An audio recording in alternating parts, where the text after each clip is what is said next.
Жеміс-жидек құрамында адам ағзасына пайдалы дәрумендер көп. Солардың ішінде бананның 22 түрлі пайдасына тоқталып өтейік. Банан депрессиямен күресуде көмектеседі. Оның құрамында триптофан заты бар. Бұл триптофаннан қуаныш гормоны серотонин синтезделеді. Сондықтан бір банан жеп, көңіл күйді айтарлықтай жақсартуға болады. Банан әлемдегі аллергия тудырмайтын жалғыз ғана жеміс. Тіпті жас нәрестелерде де банан ешқандай гиперсезімталдық, яғни аллергия көріністерін бермейді. Сүйектерді қатайтады. Банан арқасында ағзадағы кальций жиналып тұрады. Қалыпты жағдайда ағзадан кальций сынды пайдалы минералдар зәрмен сыртқа шығып кетіп отырады.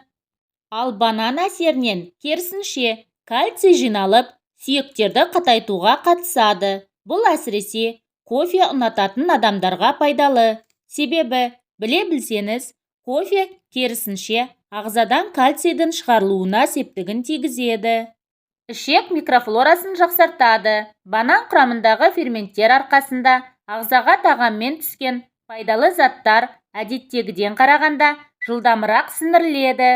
Іш қатуы бар адамдар үшін банан өте пайдалы жеміс. Әрдайым банан жеу іш қатудан мықты қорғаныш.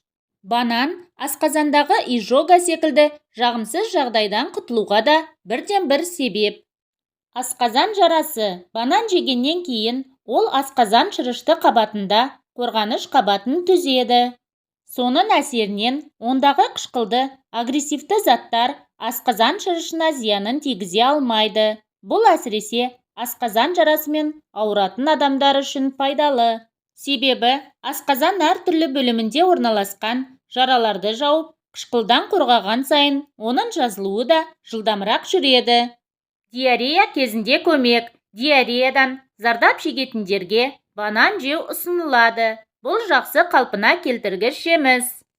Көп жүріп, физикалық жаттығулармен айналысып, спортпен айналысатындар үшін балтыр бұлшық етінің дірілінен сақтайтын қасиеті бар. Себебі банан құрамындағы калий бұлшық етке оң әсер көрсетеді. Ісінулер. Бананды жиі жеу ағзадағы ісінулерден арылтады. Энергия көзі. Егер спортпен шұғылданбас бұрын банан жеп алсаңыз, бұл жаттығулардың эффективті өтуіне септігін тигізеді. Себебі ағзада қант мөлшері көбейіп, энергия жаттығулардың соңына дейін жететін болады. Ас қорытылудың жақсаруы. Банан құрамындағы пектин және хелат тәрізді заттар ағзадан токсиндер мен басқа да зиянды заттарды шығарып, астың жақсы қорытылуына алып келеді. Анемия. Қаны аздар үшін банан таптырмайтын тағам. Оның жұмсақ затындағы темір мөлшері айтарлықтай көп болуы анемиясы бар адамдардың тағам рационына қосуға бірден бір себеп болып табылады.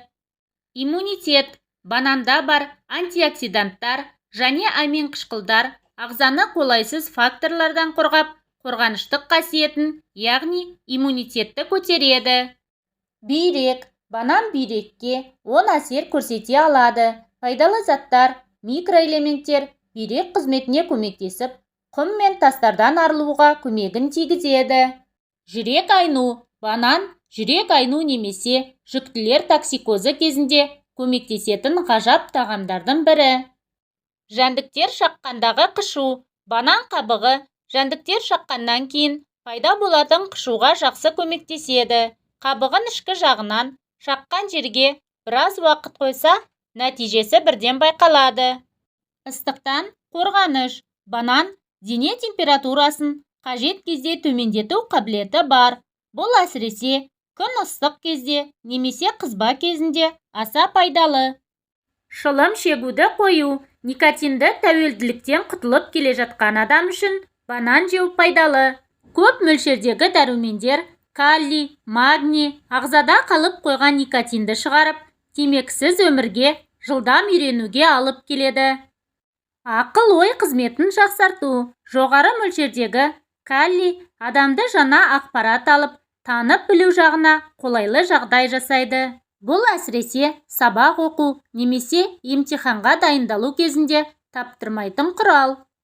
Банан Жасыл түсті болса, көпшілігі оны әлі піспеген деп есептеп алғысы келмейді. Олар қателеседі. Жасыл түсті банан қант диабетімен ауыратын адамдарға өте пайдалы. Оның құрамында қант өте аз мөлшерде болады. Көк банан, жүрек, қан тамырлары дертімен күресіп жүргендер үшін де аса пайдалы. Көк банан немесе жасыл банан адамның ішек микрофлорасын жақсартып, пайдалы бактериялардың көбеюіне әсер етеді. Көк банан деп отырғанымыз бананның әлі толық піспеген, шала піскен түрі. Сырты көкшіл болғандықтан солай атап жүр. Мұндай бананда әбден піскен бананға қарағанда қант аздау болады. Сондықтан қанттан бас тартқан адамдардың жеуіне болады. Қандағы қантты реттеуге көмектеседі. Одан бөлек көк бананда жасынық мол, ал жасынық адам ағзасына ең пайдалы нәрлі заттардың бірі. Сары банан. Көбіне дүкен сөрелерінен сары бананды кездестіреміз. Ол тағамдық құндылығы аса жоғары, әрі антиоксидантқа өте бай болады.